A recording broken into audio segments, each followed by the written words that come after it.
This is the Nikon AXR system. After you take the cover off, you need to power on the system. You essentially go from left to right. So turn on the switch on the side, turn the power to the controller on, turn the laser on.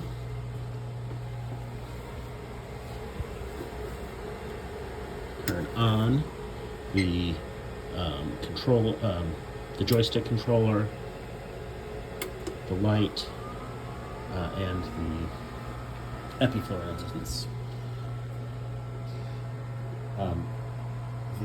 You'll see the laser buttons are colored. If the light is blinking, it's not ready yet.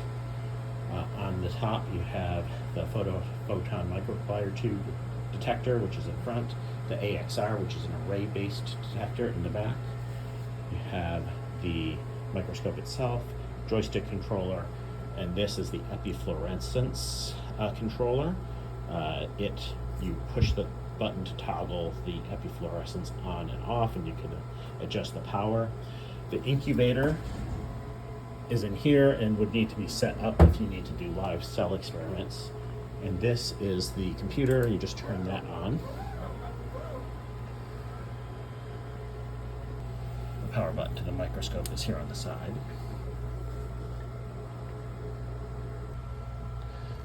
On the computer, the software is NAS Elements AR.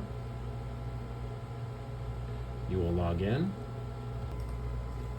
and you select the AX microscope.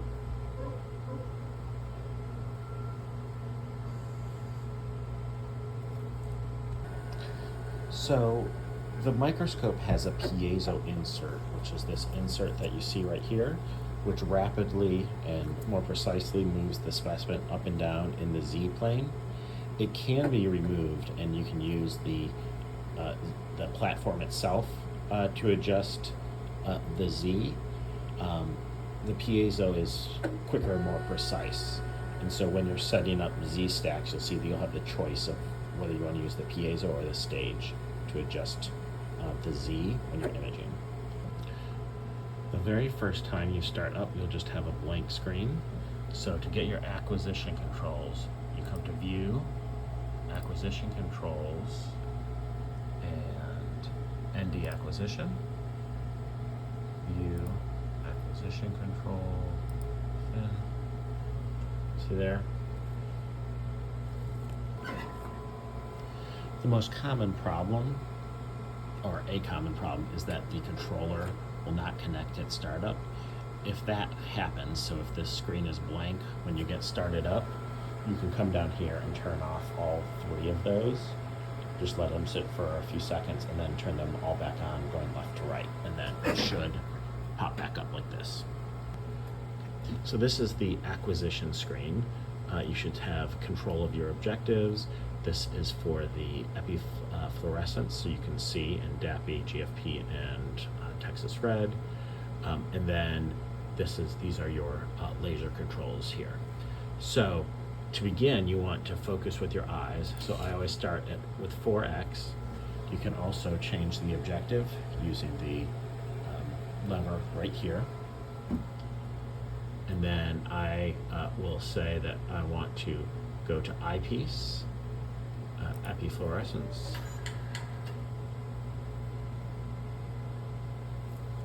And it's easier to do this with the lights out. Confocal for the laser, it doesn't matter with the lights, but for visualization with epifluorescence or when you're doing wide field or fluorescence scanning, then you do want the lights out. So then you click which filter you want to put in place. In this case, I'll do FTSE.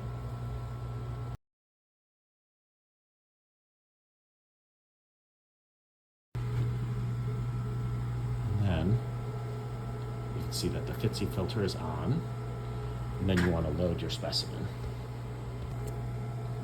In this case, I have cleared lung specimens and chamber wells. If you want to talk about how to clear your specimens, you can come and talk to me. But you center up your light on the specimen, and then you focus using the eyepiece. Okay. So the Z will get adjusted with the knobs, and you can adjust the how fine or coarse the adjustment is by pressing the button on top, and you can see the little sensitivity goes up and down there. And this button does the same thing right there. So the button's actually for X and Y, and the button is for Z. Okay. Now that I have my specimen focused at 4x, I come over here and I want to image at 10x. So I'm going to change the objective, and it should pretty much be in focus, but I double check again with the eyes. Obviously, the higher your objective, the more fine you're going to want that adjustment to be, but I'm at 10x, so I kept it pretty coarse. All right, and so now that I'm focused, I can come over here to the PMT, or the photon multiplier tube confocal. That's the typical confocal setup.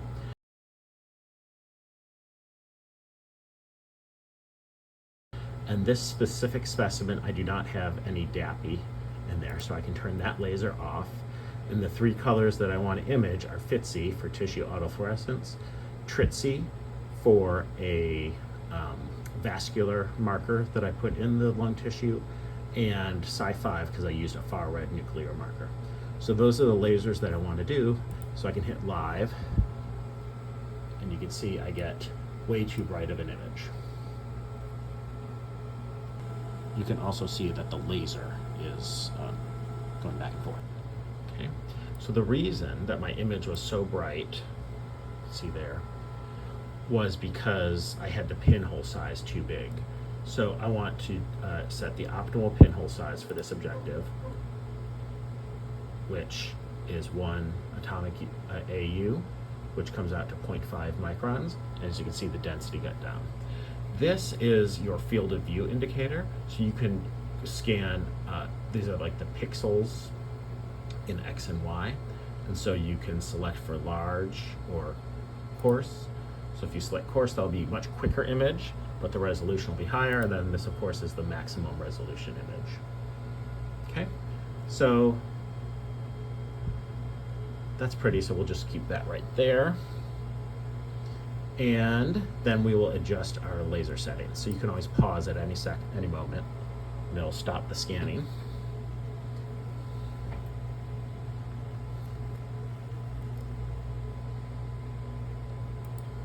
So if you want to adjust up and down, you can, but I like that. So what I do is I take each channel and I select the saturation indicator, and then you can increase both the gain and the laser power. So your laser power, typically you don't want it to be much more than maybe 20% or so. So as you can see, because it's a large image, the scan is changing kind of slowly. The fewer pixels per image you have, the faster that'll be, of course. Okay, and so that's pretty good on the laser power, and I'm going to go up on the gain.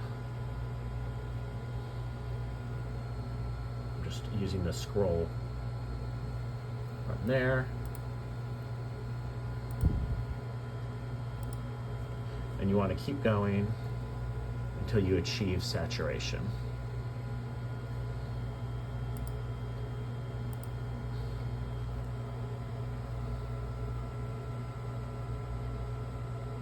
I'm sorry, I probably have a little bit of saturation going on up there. You can see a little bit of pink. And so just a few saturated pixels is typically what you want to do for each channel. So TRITSI, I did complementary color, and so you can see that I'm oversaturated there. So I probably want to come down on the gain since my laser power is only at 3.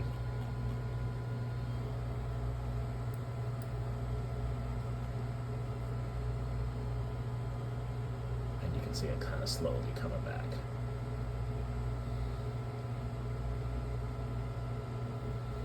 And I'm kind of losing some of my data in here. And so I probably don't want to go much lower than that, even though it's saturated.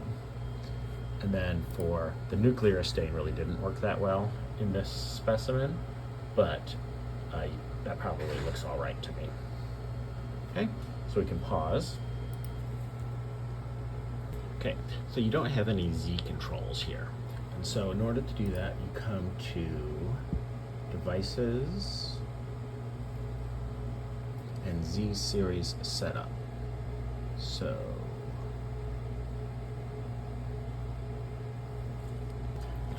over in View, Acquisition Controls, and Z series setup. That gets you your Z series setup. The other thing that you can take a look at is under Devices, you can see which Z is being used. So here, this is the stage drive, the TI2Z drive, versus the piezo. So we're going to use the piezo for faster and more precise Z control. So once you have your Z series setup, you click on,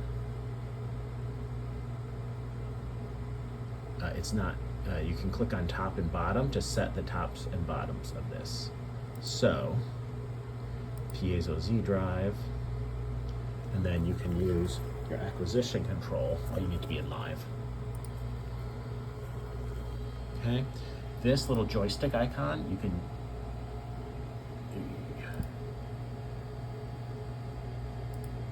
use the scroll bar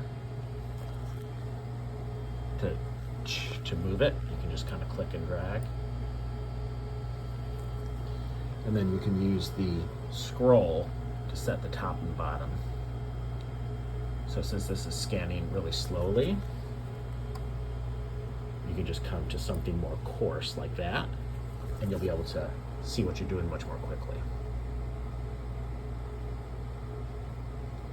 So pulling the wheel towards you gets you to the top of the specimen. So you click top, and then as I scroll away from me, I come towards the bottom of the specimen. See that I'm going down.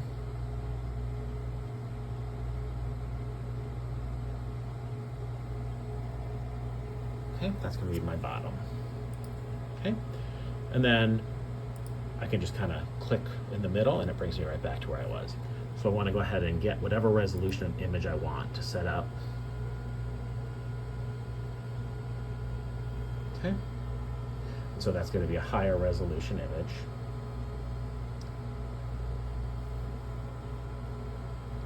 And then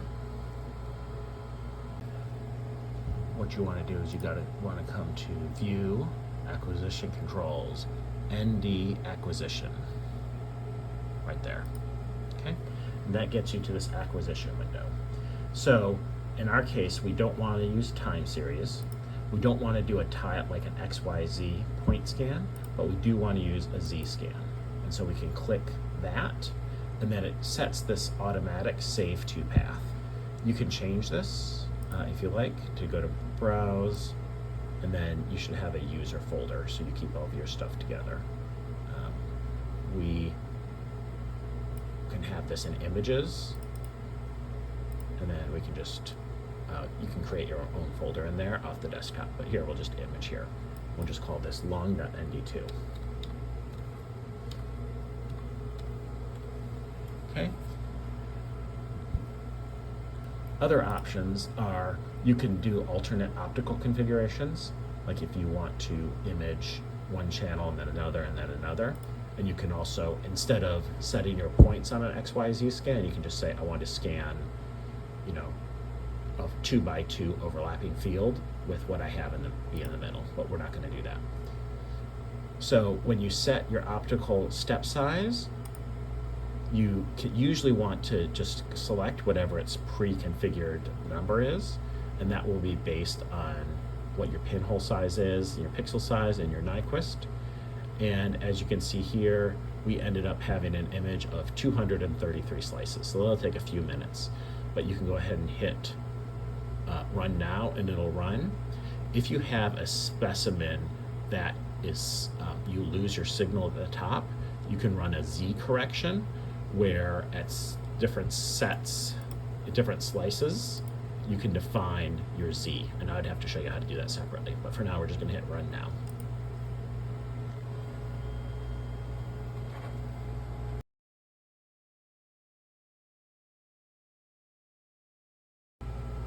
All right, so in this little clip, what we're going to do is we're going to talk about using the NSPARC detector instead of the standard photon multiplier tube detector.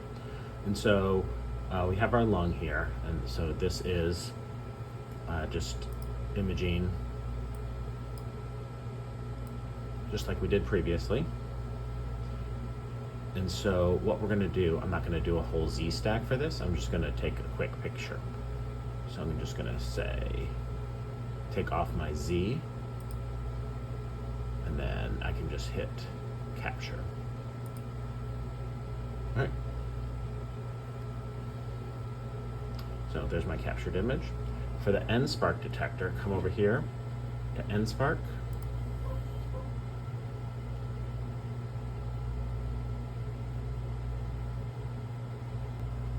And if you look down here, our Nyquist has changed. So with NSPARC, our Nyquist at 10x is 0.15. If you go back to AXR, you see that our Nyquist was 0.216. So you get a little bit better pixel, a little bit better resolution with the array. Okay, so one thing you'll notice that's different with the NSPARC detector is you have no gain. So your intensity is completely determined by your laser power. The other thing is unlike the photon multiplier tube, which just multiplies the photons that come on into it to make your image at each channel, this you have to align the array because it is detecting all of your different channels by the array. And so you click this little button here and close this because this is not obvious. It's right next to this NSPARC alignment. So click that, and then you just click auto alignment.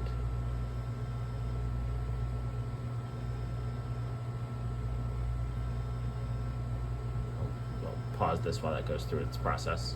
And there's also manual alignment, which you probably don't want to mess with. Okay, so let's just click live. So once you have the array aligned, you're going to want to go through each color and just optimize it. So each channel, remember there is no 405 in this experiment. So we'll go to 488 live. And you just increase the laser power until you get signal.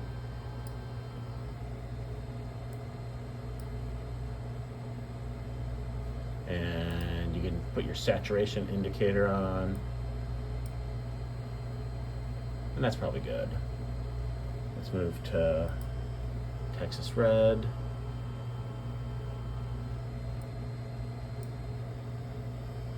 You'll see that's too much.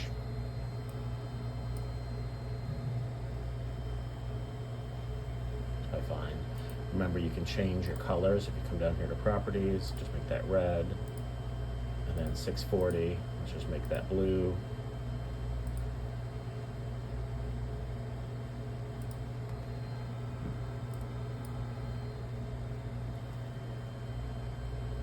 Didn't change the blue.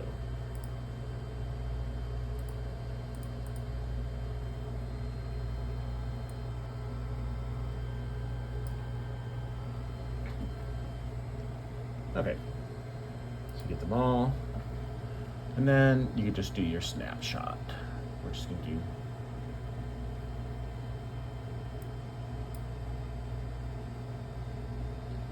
right. So let's just capture.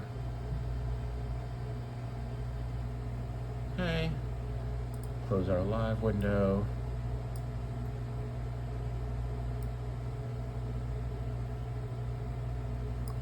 Oops.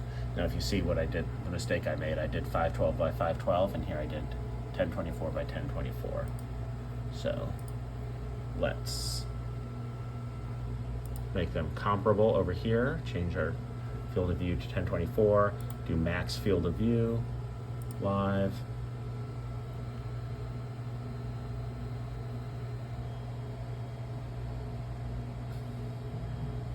See, that takes a little bit longer to generate that image, but that looks good. Turn that off, capture.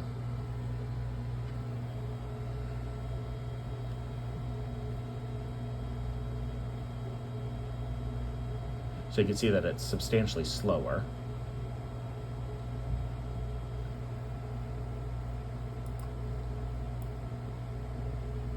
You can hopefully definitely see that the resolution is probably a little bit better. So the last thing to kind of note is I made this image as big as I could, but you can, if you want to change your field of view, you can change it here. And then the smallest you can go is Nyquist. So, see, once you get below Nyquist, it kind of turns, when it's red, you're above Nyquist. When it's white, you're below Nyquist. So, there should be a Nyquist button. Reset zoom. That's where you were. There you go. So then, if we click live, you could also change where you are if you want. So let's just, that looks interesting. Just do that, and let's hit live.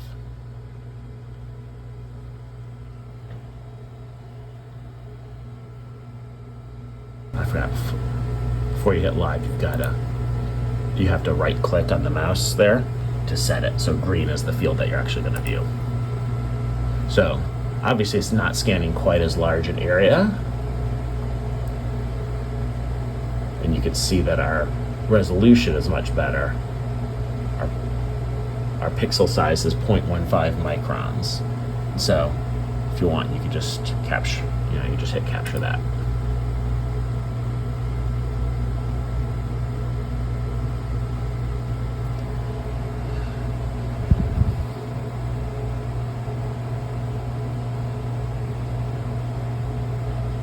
So you can hit the scale bar and you can see that that's 10 microns right there. So you're getting pretty good resolution.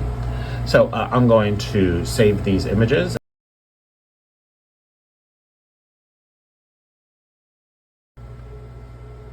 Once the scanning is done, you can scroll up and down and kind of look at your image and all the different channels. If you want, you can also hit this 3D rendering. The visualization, if you're going to simply export from here, you can hit the auto levels, or you can manually control your lookup tables, and these lookup tables are over here, and it just changes the range over which the pixel intensity occurs. So you can kind of see, you've probably done similar things like that before. If you want to change your color profile, you can right click on channel coloring and manage, custom LUTs, close. Actually come down here to properties and you can change it to red, for example. Close that, and then side, maybe we'll make that blue.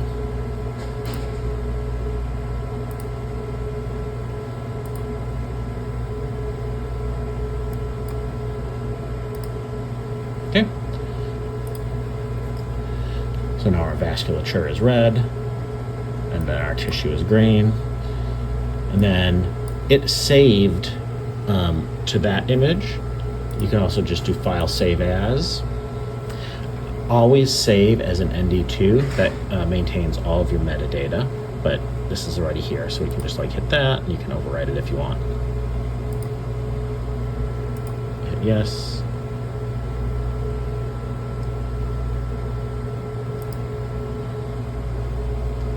Okay.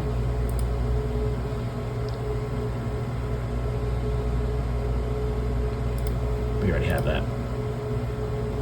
So the other thing to make sure you don't do is don't accidentally save your snapshot of this image as opposed to the file itself. So you can see here, that's the ND2, and this is just the frozen image. So I had accidentally would have overwritten the file itself with just the snapshot. And then you want to select all channels, save all the metadata. It'll take a second. There you go. So your data is saved, and then it's now ready for analysis. This is what the 3D rendering tool does, and you're better off doing that probably on the other microscope, but you can kind of do that. And if you want, you can put scale bar grids, and you can do all sorts of things. All right, so now what I'm going to do is I'm going to close the system and shut it down. So I have all my data saved. And then all you have to do is file exit. Okay, log off or shut down. You may as well shut it down. And then you turn off all of the devices in the opposite order that you turn them on. The other part that I should say is this, the arm, it needs to be down for any sort of epifluorescence or sort of light path imaging, but for confocal it doesn't really matter.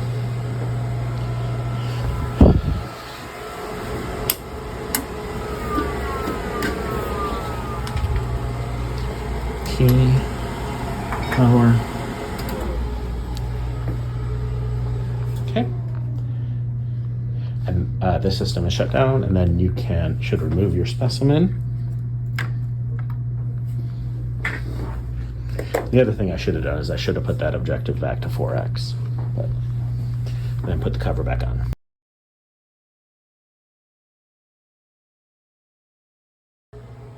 Okay, so now we're going to talk about how to get the data off. So you have to use a Kingston USB device. You can get these through IS. They are unencrypted. And so the software on the USB itself is what allows you to transfer between an off-network device, which is like the Nikon, and an on-network device, which is anything on ACH network. So you can just click your little folder icon. You see right here that we have our images that we were working on. Double click that, and there they are, long snapshot and NSPARC long 01. Okay, so plug your device into the USB. Okay, and then you want to use this Kingston launcher.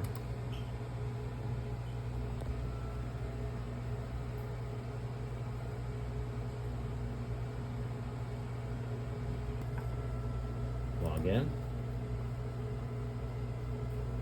Okay, and then this is our drive, so we can just move stuff over. So I'm going to be enabling this with Wi-Fi.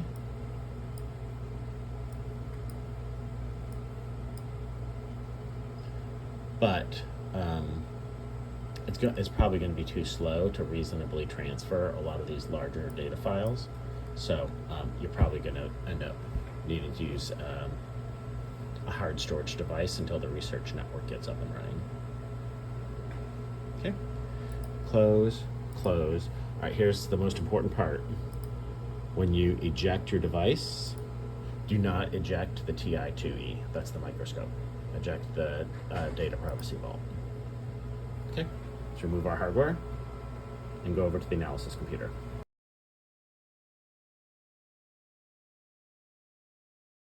Okay, so this analysis computer hopefully will get a better desk, but the first thing you want to do is you want to get your jump drive, put it in the USB.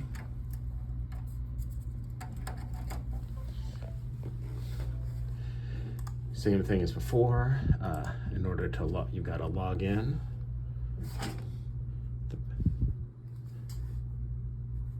The data log in. Okay, and here are the images that we just created. Just go to date modified, and we can pull them onto the desktop.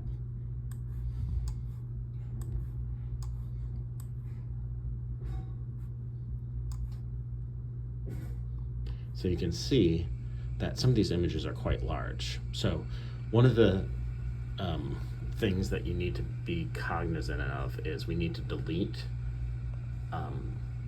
images off of this device when you're not using, after you're done with them, so that we don't fill up the hard drive. All right, so you want to use Nikon Elements Analysis. So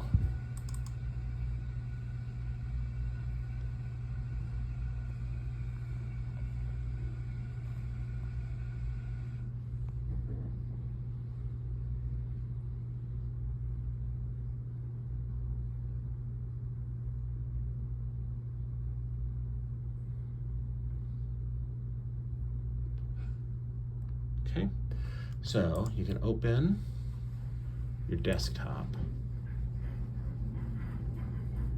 just pull up these guys.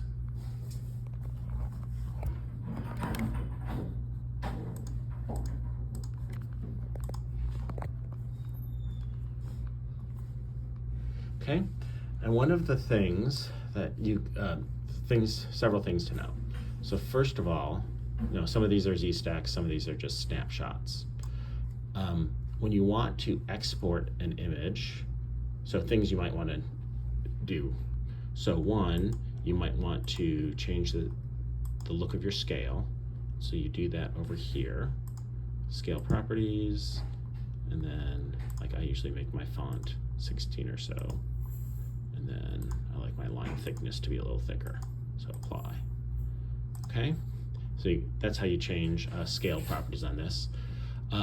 These are saved as an ND2 with all the metadata. File, export.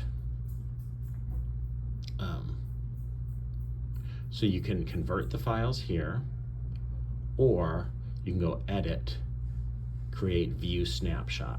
So this creates a snapshot of whatever it is that you are working on, and then file, save as. Then you can save this as a TIFF or whatever you want, or JPEG or PNG. I like PNGs. So, okay, and then that you can bring that into whatever software that you're using at your place.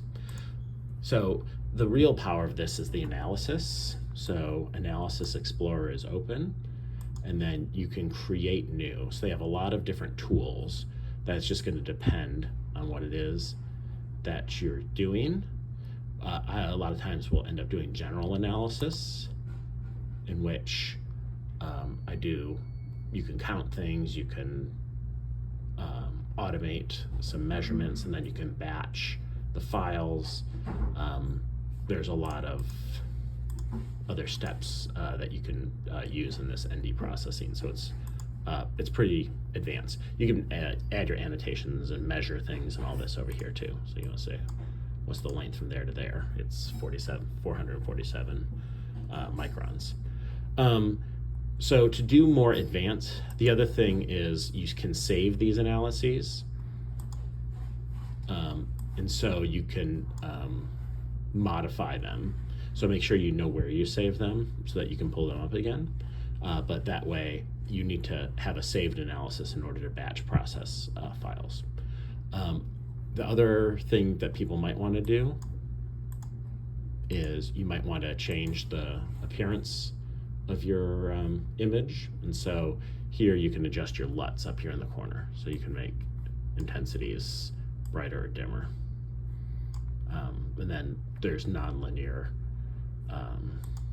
transforms that you can apply to this too. But so this is, there's obviously a lot more that you could do here, and you can reach out to me for whatever your specific analysis is, but this is how the process works. So I'm just going to close these and not save any of it. Close all. Okay, and then like I said, you want to move these back onto your drive and delete them. Delete them from the desktop after you're done, so that we don't have to delete them manually for you after the fact, or try to figure out whose data is whose and whether it can go. So hopefully this is a nice little quick intro to you, and that you find this, the Nikon microscope and the analysis station, to be useful. So reach out to me with questions, and happy imaging. I guess I should also add, you eject this the same way that you ejected the other, and don't just pull it out.